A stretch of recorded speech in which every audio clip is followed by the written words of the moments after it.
اس کی وضاحت کی گئی ہے یا نہیں۔ اس کے علاوہ یہ بھی دیکھا جاتا ہے کہ الفاظ کی تقسیم کس طرح کی گئی ہے۔ الفاظ کے جزو کر کے یعنی حصے کر کے ان کی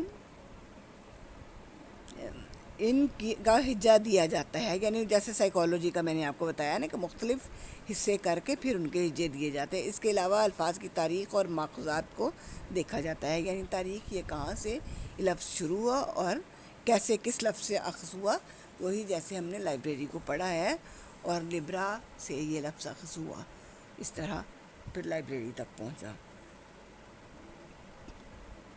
تعریفیں بالکل ڈکشنری میں ایک بات یاد ہو کہ مختلف چیزوں کی تعریفیں دی جاتی ہیں۔ تعریفیں بالکل صحیح، مختصر اور واضح ہونی چاہیے تاکہ قارئین کو پڑھنے اور سمجھنے میں آسانی رہے۔ بعض ڈکشنریاں اپنے اپنے علاقے کے ہجوں کو واضح کرتی ہیں اور ساتھ ہی دوسرے ممالک کے ہجوں کو بھی واضح کر دیتی ہیں۔ مثلاً ویبسٹر ڈکشنری میں امریکن ہجوں کے ساتھ ساتھ برطانوی ہجے بھی واضح کیے گئے ہیں۔ اب امریکن سپیلنگز جو ہیں، امریکن ہجے جو ہیں وہ تھوڑے مشکل ہیں، اور جو برٹش جو ہیں وہ تھوڑے مشکل ہیں، جو امریکن ہیں وہ آسان ہیں، وہ سمپل ہیں بالکل، اور ہم جو ہیں ہم برٹش انگلش استعمال کرتے ہیں۔ جیسے فار ایگزامپل برطانیہ میں جو کلر کے سپیلنگ جو برٹش سپیلنگ ہیں وہ ہیں COLOUR، اور جو امریکن سپیلنگز ہیں وہ COLOR ہیں۔ اس کے علاوہ اگر کسی ڈکشنری میں الفاظ کے معنی بیان کرتے وقت مشہور اقوال بھی درج کر دیے گئے ہوں، یعنی کسی کے قول، تو ڈکشنری کا معیار بلند ہو جاتا ہے اور معنی کو سمجھنے میں آسانی ہو جاتی ہے۔ درجہ بالا چیزوں کے علاوہ یہ بھی دیکھا جاتا ہے کہ ڈکشنری میں مترادفات یعنی اس کے ہم معنی، متضاد یعنی اس کے اپوزٹ الفاظ کو بیان کیا گیا ہے یا نہیں۔ بعض ڈکشنریاں تو مترادفات کو بھی شامل کر لیتی ہیں، یعنی ہم معنی ہیں۔ عارضی کے الفاظ کے استعمال کو پرکھنے کے لیے مندرجہ بالا باتوں کا خاص خیال رکھنا ضروری ہوتا ہے۔ اب ہے کہ پھر یہ دیکھنا ہے کہ ایک ڈکشنری کو خریدنے کے لیے اس میں کچھ نمایاں خصوصیات بھی ہونی چاہیے جو عام ڈکشنریوں سے اس کو ممتاز کرتی ہوں۔ اب وہ نمایاں خصوصیات دیکھنی ہے ہم نے کیا ہیں۔ وہ اتھارٹی، اسکوپ اور الفاظ کے استعمال کو پرکھنے کے بعد یہ دیکھا جاتا ہے کہ ڈکشنری میں الفاظ کی تفصیل بیان کی گئی ہے یا نہیں، کیونکہ تفصیل سے الفاظ کے معنی اور مفہوم کو سمجھنے میں آسانی رہتی ہے۔ اس کے علاوہ ایک اچھی ڈکشنری کی یہ خصوصیت ہونی چاہیے کہ اس میں تصاویر، ذاتی ناموں کی فہرستیں، اہم شخصیات کے خاکے، جغرافیائی اور تاریخی معلومات، تعلیمی اداروں کی فہرستیں، اوزان یعنی وزن کی جمع کی پیمائش کے جداول، یہ جدول کی جمع ہے، کی رنگین تصاویر ہونی چاہیے۔ اس میں کیا ہے، تصاویر اس میں ہوں، یعنی اب کسی چیز کا نام ہے تو اس کی تصویر ہو۔ مثال کے طور پہ ایک جانور ہے رینڈیئر، وہ ہمارے علاقے میں نہیں پایا جاتا۔ اب رینڈیئر ہوگا، رینڈیئر کے ساتھ میں تصویر ہوگی تو ہمارے ذہن میں ایک نقشہ بن جائے گا۔ اگر ہمیں کبھی بھی وہ جانور نظر آئے گا تو ہمیں پتہ چل جائے گا کہ یہ رینڈیئر ہے۔ اس کے علاوہ بہت سارے جانور ہیں جو ہم نے نہیں دیکھے ہوئے، فار ایگزامپل ہم نے مگر مچھ کو نہیں دیکھا ہوا، ہم اس کی تصویریں دیکھی ہوئی ہیں، ہم اس کی تصویر سے اس کو پہچانتے ہیں۔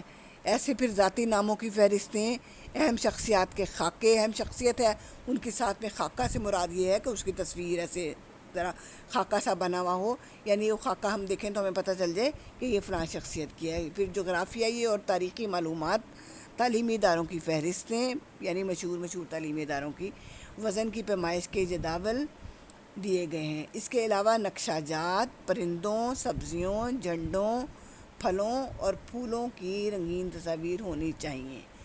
آپ نے دیکھا ہوگا اکثر اچھی ڈکشنری کے آخر میں مختلف ملکوں کے جھنڈوں کی تصویریں ہوتی ہیں، اور پرندوں پھلوں کی تصویریں تو جہاں ان کا نام ہوتا ہے وہاں ساتھ دی ہوتی ہیں۔ اس سے ڈکشنری کی اہمیت میں بہت زیادہ اضافہ ہو جاتا ہے۔ اس کے علاوہ ایک اچھی ڈکشنری کی خصوصیت یہ بھی ہونی چاہیے کہ اس میں مردم شماری کے اعداد و شمار، یعنی مردم شماری صرف ایک ملک کی نہیں، پوری دنیا ہر ملک کی مردم شماری کے یعنی لیٹسٹ اعداد و شمار دیے گئے ہوں کہ آخری مردم شماری اس ملک کی اس سال میں ہوئی اور اس وقت اس کی آبادی اتنی تھی۔ پھر مخففات یعنی مختلف لفظوں کے مخفف ایبریویشن، علامات کہ فلاں چیز کے لیے فلاں لفظ کے لیے فلاں چیز کے لیے یہ علامت استعمال ہوتی، اشارات اور اشارے جو جن چیزوں کے لیے استعمال ہوتے ہیں، اور اصطلاحات کی فہار فہارس، یہ فہرست کی جمع ہے، بھی دی گئی ہوں۔ پھر اگلا پوائنٹ جو ہے وہ ہے نظر ثانی، یعنی ایک دفعہ ڈکشنری چھپ کے آ جائے اور اس میں غلطیاں ہوں، جو کچھ ہو اس کو اندھا دھند ویسے کہ ویسی اس کی دوبارہ ختم مارکیٹ میں ہو جائیں تو نئی کاپیاں، ویسے اندھا دھند نہیں، اس کے اوپر نظر ثانی ہوتی رہے اور اس کے اندر نئی چیزیں شامل ہوتی رہیں اور جو چیزیں غلط ہیں ان کو صحیح کیا جاتا رہے۔ ڈکشنری منتخب کرتے وقت یہ دیکھنا چاہیے کہ ڈکشنری نظر ثانی کی پالیسی پر عمل پیرا ہے یا نہیں ہے، کیونکہ وقت کے ساتھ ساتھ بہت سے نئے الفاظ اور اصطلاحات مارز وجود میں آتے ہیں۔ علاوہ ازیں الفاظ کے معنی میں بھی اضافہ ہوتا رہتا ہے، یعنی ایک لفظ پہلے ایک معنی میں استعمال ہوتا ہے، پھر مزید اس کو اور مختلف معنی میں بھی استعمال کیا جانے لگتا ہے۔ یہی وجہ ہے کہ اچھی ڈکشنریاں اپنے نئے ایڈیشن میں نئے الفاظ اور اصطلاحات کو شامل کرتی رہتی ہیں تاکہ قارئین کو الفاظ کے بارے میں تازہ ترین انفارمیشن ملتی رہے۔ اس کے علاوہ یہ بھی دیکھنا پڑتا ہے کہ ڈکشنری نے متروک الفاظ کو نکالا ہے۔ متروک کا مطلب ہوتا ہے جو ترک ہو چکے ہیں، جو کہ اب استعمال نہیں ہوتے، جو اب استعمال نہیں ہوتے ان کو جب نیا ایڈیشن آئے، نظر ثانی اس کے اوپر ہو تو جو متروک الفاظ ہیں ان کو نکال دیا جائے۔ یہ بھی دیکھیں کہ ڈکشنری نے ان کو نکالا ہے یا نہیں نکالا۔ مختصر یہ کہ اچھی ڈکشنری کی یہ خصوصیت ہونی چاہیے کہ وہ باقاعدہ وقت پر اپنے ضمیمہ جات شائع کرتی رہے۔ اب ضمیمہ جات جب وہ شائع کرے گی تو اس میں اس نے جو نئی چیزیں شامل کی ہیں اور جو چینجز لائی ہیں وہ ان ضمیمہ جات میں وہ آئیں گی۔ اب نمبر 6 پہ ہے ساخت۔ اب ہم نے یہ دیکھنا ہے کہ اس کی ساخت کیسی ہے۔ ساخت میں سب سے پہلے یہ دیکھا جاتا ہے کہ آیا ڈکشنری کی ایک ڈکشنری ایک جلد پر مشتمل ہے یا ایک سے زائد جلدیں ہیں۔ اس کے علاوہ یہ چیز مد نظر رکھنی چاہیے کہ ڈکشنری کی چھپائی صاف، واضح اور روشن ہو اور الفاظ کا آپس میں مناسب فاصلہ ہو، کیونکہ اگر الفاظ زیادہ قریب ہوں گے تو پڑھنے میں دقت ہوگی۔ اس کے بعد ڈکشنری میں دی گئی تصاویر معیاری ہونی چاہیے تاکہ وہ الفاظ کی صحیح ترجمانی کر سکیں، یعنی کہ ڈکشنری کے اندر جو تصاویر دی گئی ہیں وہ اتنی معیاری اور صاف ہوں کہ آپ وہ تصویر دیکھیں اور وہ لفظ آپ پڑھیں، آپ کو آپ کے ذہن میں اس لفظ سے اور اس تصویر سے ایک کنسیپٹ بن جائے کہ یہ اس چیز کی تصویر ہے اور یہ چیز اس طرح کی ہوتی ہے۔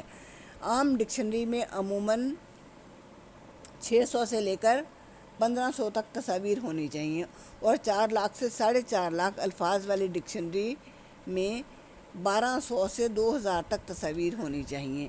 ڈکشنری کا کاغذ اچھا سفید اور جلد پائیدار اور خوبصورت ہونی چاہیے۔ اب نمبر 7 پہ ہے متفرق پہلو۔ ڈکشنری کو پرکھتے وقت یہ دیکھنا چاہیے کہ ڈکشنری میں کسی قسم کے تعصب سے تو کام نہیں لیا گیا، کیونکہ بعض ڈکشنریوں میں علاقائی اور قومی تعصب